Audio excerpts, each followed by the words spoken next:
recording? We're live. We're live? Hello, Twitch. Resident Evil 3. One pew for each Resident Evil. Hey, welcome to Tablenauts. I'm Doolin. And I'm Doolin. No. Hey, welcome to Tablenauts. I'm Doolin. I'm Josh. And we are a part of a group called Tablenauts, and we review board games and tell you whether or not you maybe should take a look at them. And we have played through not only some scenarios in Resident Evil 3, the board game, but we also played through all of Resident Evil 3, the remake. Resident Evil 3 is a survival horror game originally released in 1999 for the PlayStation and then later remade in 2020 for PS4, Xbox One, and PC. And in that game, you're going to be attacking and evading zombies, trying to find the items that you need to progress through the game, managing your inventory with weapons and resources and key items, all while trying to evade your relentless pursuer, the zombie nemesis. Yeah, it's a solo horror survival game that's terrifying at times. Yes. Like we played through it on Twitch, and there were plenty of moments that absolutely scared the crap out of me. No, doggy!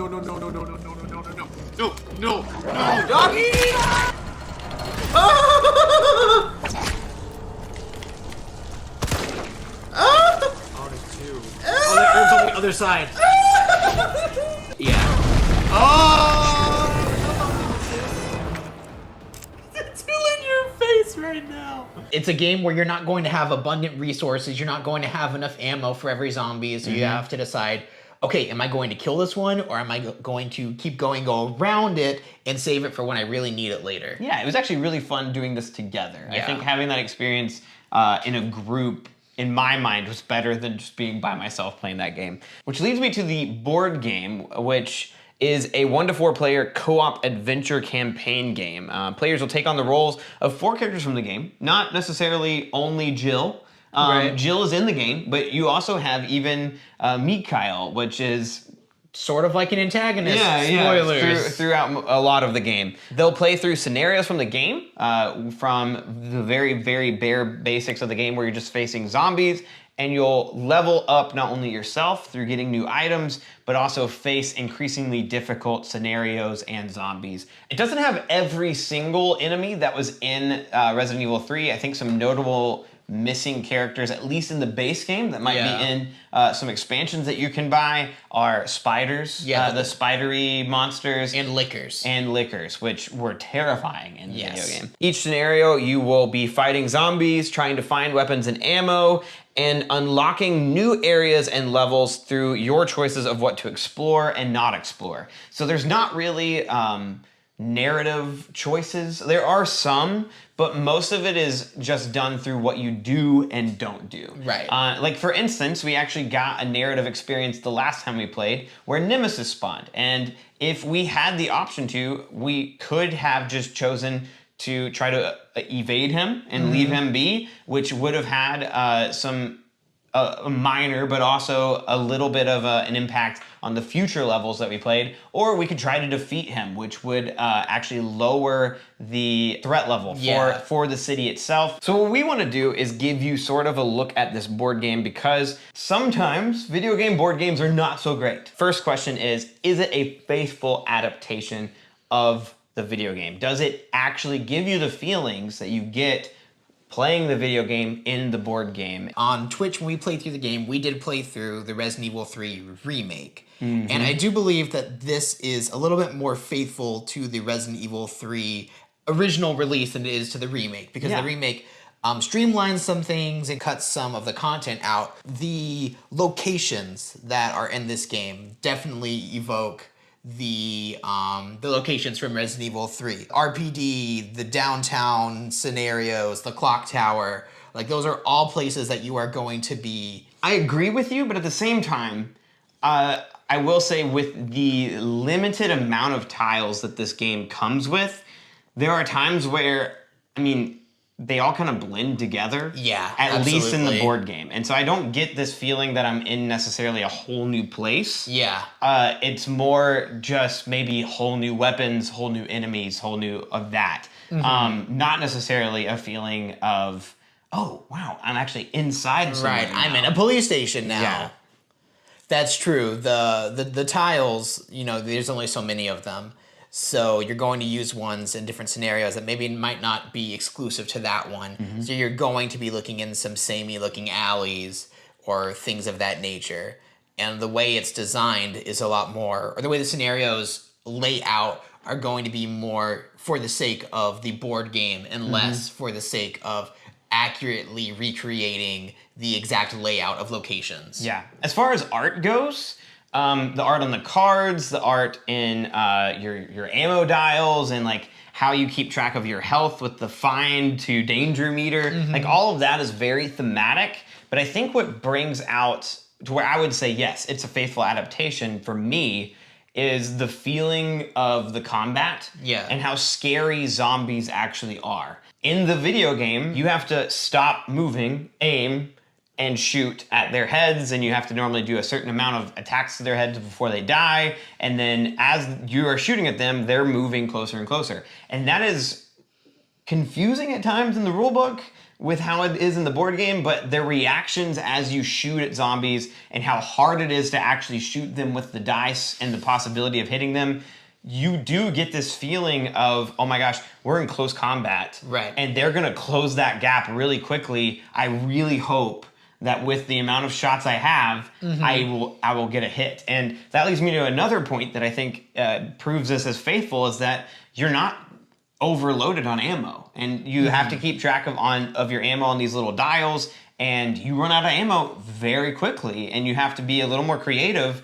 about how you're dealing with each room, because you can't just decide I'm going to murder everything I come into contact with because you don't have the ammo. Yeah, for you're it. just not going to have enough resources. Yeah, and both of those, I think, along with the art, make this a pretty faithful adaptation of the video game itself. Yeah, you're never going to get one-to-one, but like the feelings, it absolutely does evoke that. How zombies aren't pushovers, how you don't want to kill all of them. There are going to be times where you're like, okay, I'm going to leave this one intentionally. Yeah. Because it's better for me to just leave than it is to sit here trying to kill this, because I might need this ammo later. Yeah, absolutely. And just like in the video game, there are kind of hub areas that will, based on what you choose, will unlock other areas. And so I think that is completely brought over from the board game or the video game to the board game, because as you go through, I think one of the very first scenarios we did, we had a choice of going down it was like a Y path. And if we went one way, we would get a crowbar that would unlock another area at Uptown or something like that. Whereas if we went the opposite direction, we would maybe get a key to go into the RPD or whatever. And so having that is interesting to me, because I don't know if I've played very many board games where there's dudes on a map and you have action selection and stuff, and there are literal branching paths that you've set up. And you have to choose which one you go for, and both of them have endings that take you to a completely different level. All of that is all well and good. Like, it's a faithful adaptation, but the real question for those of you that clicked on this video that are just board game fans, is it good? Right. Would you label this as, forgetting about like the fact that you might like Resident Evil 3, the video game, is this a good board game? And do you have an answer for that, Josh? I would say, yeah. Yeah? If you are into scenario-based games, I think it's good. I think it has enough variability and enough like decisions that you can make and variances that can happen in the game itself to be interesting and to be replayable. But even if you're not looking for that replayability, like I think once through the campaign at least, definitely worth it. I think for me, and again, I'm asking myself that question of, is it a good game without Resident Evil 3? Like, if it just was a video game, or not a video game, a board game About with zombies, I think it's okay. For me, there are certain things about the game that I think it does really, really well that I wish other games that did campaigns would do, like those branching paths. I think that the tension deck, where at the end of each turn, you're going to draw from a deck of cards, and sometimes it's all clear, and sometimes, I don't know, a zombie bursts through a window, and now you have to deal with that next turn. But there's just stuff in this game that I think other campaign games have done a lot better, including the setup time is just a drag at times. I think that the tiles kind of blend together. And yeah, they need to be labeled better they for need sure. they absolutely need to be labeled better. I think that one thing that would solve this a bit is I think that really maybe the game should have a booklet that you flip through. A lot of campaign games are doing this now, where instead of putting all of these tiles and all these pieces out, you just flip. I mean, it already has a scenario booklet. Just Yeah. make that a book, and as you flip through, it has the maps on it. The maps on it, and they could do all this beautiful art, Like Jaws of the Lion style. Yeah, Jaws of the Lion, stuffed fables, like a lot of games are doing that now. Robin Hood. There's plenty of examples of good campaign games that are doing that. I would recommend them switch to that. But other than that, like I love the tension of the ammo. I think that no other game has made me quite feel that way. Maybe Nemesis is a good example of that too, where you just are the enemies that you're facing are scary, and you're worried every time you take a shot that it's going to be a miss and they're going to get a little closer to you, and you worry that you're not going to have enough ammo to face the next room that you're going to go into. See, when I play Nemesis, I never have ammo, so I just don't try to attack things. So you said it's good. I said it's okay. We're going to talk about what maybe we would change. If as people who've played a lot of board games, how would we maybe make the game better? I've already offered one with the booklet. Maybe instead of a booklet, maybe they're really, really into like building out the maps and stuff like that. I think that another thing that campaign games sometimes have are files that you get to open as you keep going. And instead of just having a big old pile of tiles that I have to go through every single time and find the exact right one, which is not labeled very well in the scenario booklet, maybe have these little packets where as I go to RPD 1, I find the Raccoon Police Department 1 file, open it up, and guess what? It has all the new tension cards I need to add to the deck. It has all of the new item cards that I need. New tiles. Like all of that stuff. Maybe even included in that file, it has the setup for that board. Like there's ways that this game could have made it easier. Streamlined a little bit. A lot more streamlined. I'll offer that up as a, like, if you guys are going to continue, because there's already a Resident Evil 2 game, there's a Resident Evil 1 game. If you're making more of these... If you're going to give us 4. Yeah, I would say try to streamline a lot of that. And again, we have not played the other ones. Maybe they've already done that. That would be my changes to the game. Okay, so one of the things that I would change wouldn't even like necessarily relate to making it a better board game, but just to make it a little bit more closer to the video game, was in the scenario that we did face Nemesis, he wasn't really an issue for most of the scenario, because if you were a certain distance away from him, he just stopped pursuing you. So I would maybe make him always pursuing, always moving one, even if he's not in the normal range that would trigger people. Yeah. Just so he's more of a active threat instead of just standing in a room for half of the scenario until I come from the other side and open the room that he's in. Yeah, I think that would maybe just making him move faster. Because when you're moving away from him in the video game, you're not that much faster than him. Right. Like you'll be running away, but he's pursuing you pretty fast. Zombies, they shamble, but like zombie dogs and him always chasing you. Yeah. So I agree with that. That leads us to a fun question. What would you do if you were contacted by Capcom? How would you make this board game? What is something that you would change? Maybe another board game that you've played that you would make it similar to? How would you do that? I actually have an important one that is not really brought into this game at all. It being a co-op game is different than the video game itself because it's not a solo game. And I don't want to make this board game a solo game. What I want to do is change it to where instead of you play Jill, you play Carlos, you play Mikael, we're going to play just characters that are basic characters. If you really want to make them look like those characters, that's fine. But have things in it like Dead of Winter or like other hidden traitor games where all of us have, or Nemesis, for example, where all of us have this thing that we want to accomplish by the end of the level that might hinder the group and might not. But we have to do that in order to complete the scenario. Maybe Jill's, if you're playing the Jill type character, is to face Nemesis, right? By the end of the game, or by the end of the scenario, you need to have found Nemesis and fought him.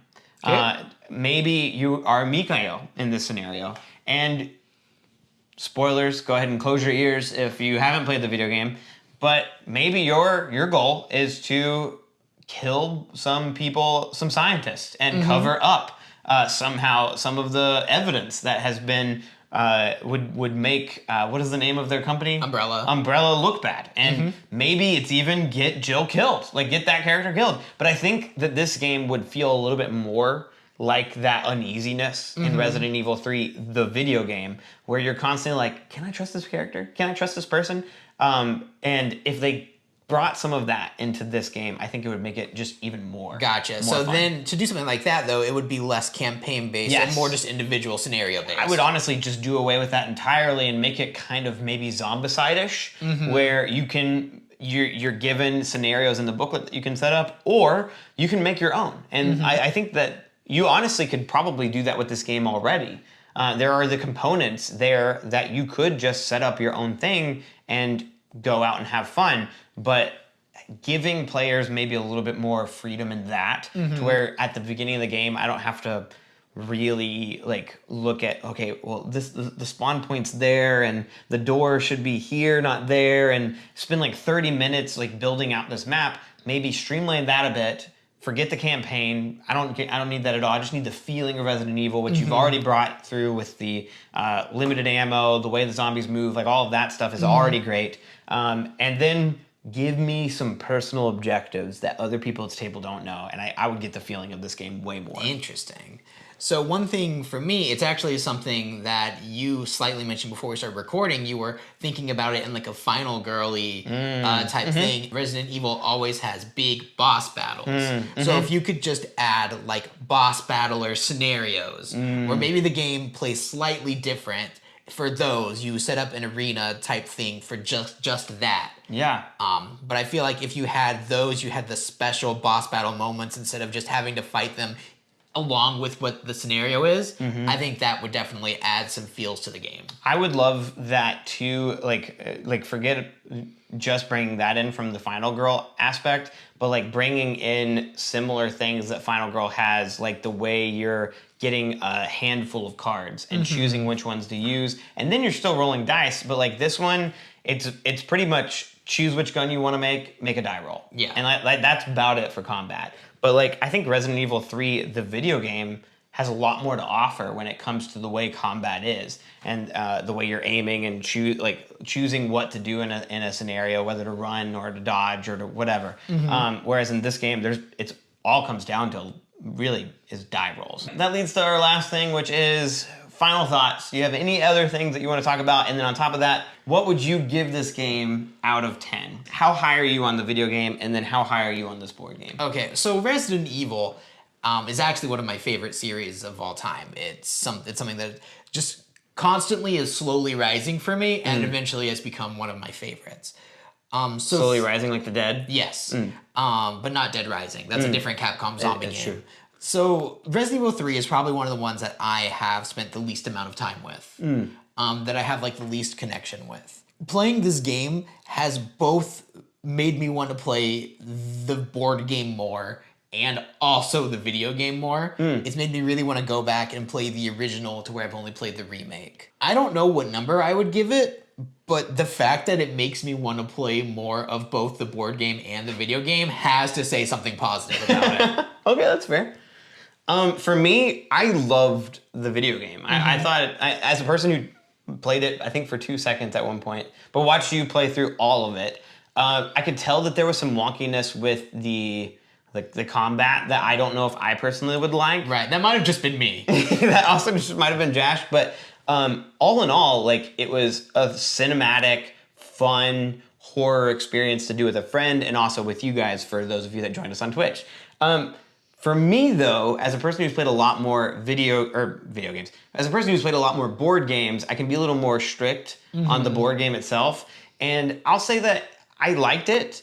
I don't think it cements itself as anything that's like the greatest game of all time, or even close to like it's not in my top 50.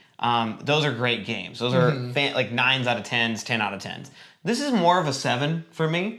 But to me, that that's really all it needed to be in I order feel to like be that's a sold good to number. people. I feel like 7's a good number. Yeah, and most of the time when these video games are being adapted to be a board game, they're not normally like anything to write home about, right? Like they're just trying to be something good that people enjoy playing, but also is a faithful adaptation of the video game that people love. So as they play it, they can think about the video game that they love. And I think this game accomplishes that. Yeah. I think if you are a fan of Resident Evil or a fan of Resident Evil 3, absolutely the board game is something that I can say you'll enjoy with your friends. Now, if you have no attachment to Resident Evil at all, I think that there's other games that I would recommend outside of this. I mean, Zombicide in general is just one that I'm really high on. Nemesis is a great game that gives me some of the feelings, that horror genre feeling of this game.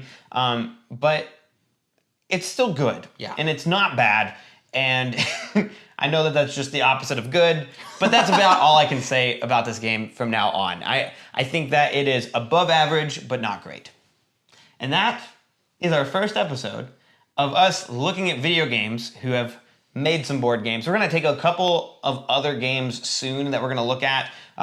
Dead by Daylight is on our radar. I actually already own the board game and we've played it. And on top of that, we've already streamed Deep Rock Galactic. If this at all interested you, please let us know down in the comments because we'll try to push them out a little bit faster. We just want to know what you like and what you dislike. If you want to know what other board game video games that we plan on doing, we occasionally stream on Twitch. So if you want to follow our Twitch channel and also join our Discord, where we will be announcing when we stream because it's not consistent. But we do want to stream more games that we eventually do this for. We are thankful that you watched this far. Please like and subscribe. And yeah, I'm Doolin. This is Jash. We've been Tablenauts. Bye. Well, that's it. Boop, boop, boop, boop, boop, boop, boop, boop, boop. Friday night, another round of shots. Turn down for bye. Bye. I forgot to hit record.